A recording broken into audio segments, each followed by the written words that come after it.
Hi, I'm Ethan Strimling, former Democratic State Senator, and this is Phil Harriman, my colleague, former Republican State Senator. Governor LePage, State of the State tonight, kind of laid back, a little bit more like a living room conversation. What do you think? Did he move any votes tonight, bring anybody over to his side in terms of voting for the budget, the big item?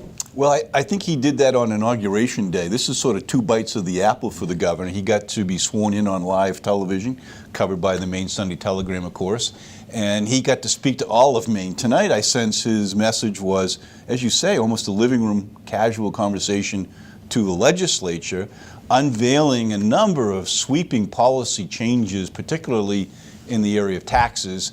I think most legislators were listening, and frankly, they realized that the hot seat is where they're sitting, because everybody affected by the governor's proposed budget are going to be in the committee hearing rooms and in the halls of the legislature.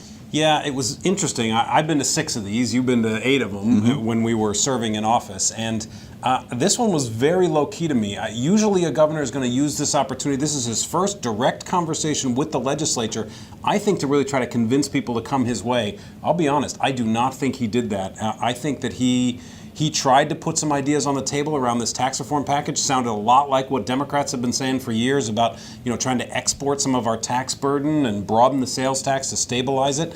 But he needs Republican support for this, and you just didn't hear it from that crowd. They did not stand up and applaud on a single piece of specificity around the tax reform package, not one. Well, understandably, first of all, some of these things, as you say, were proposed by Democrats. Interesting that your Democratic colleagues didn't respond with enthusiasm to the governor's It is interesting how that happens. Yes. remarks. But more importantly, to the Republicans, they're going to have to look at their constituents on Main Street on weekends when they're home during the legislative session. They're going to be talking to school boards, town councilors, nonprofit organizations in their communities that are being called upon to pay some taxes, the hospitality industry perhaps, who is saying, why are you raising the sales tax, expanding the base? They're going to have a lot of splaining to do, as they say. And he did. The one thing he really did go after tonight was the Maine Municipal Association.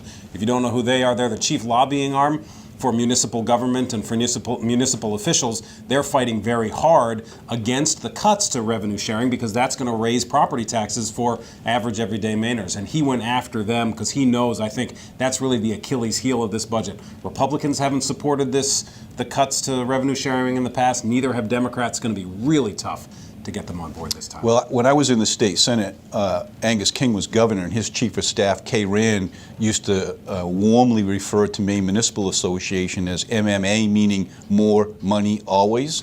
And that's what the governor called out tonight. He basically he called said, them the middleman agency. Right, but nonetheless, they go to the legislature using our property tax dollars to pay their salaries and benefits to go to the legislature and advocate for more programs and more support. And the governor took them on head on tonight. That's going to be interesting to see how that unfolds. They go to advocate for keeping property taxes down, not just for more government for themselves. Please, Ethan, what seat were you sitting in the Senate?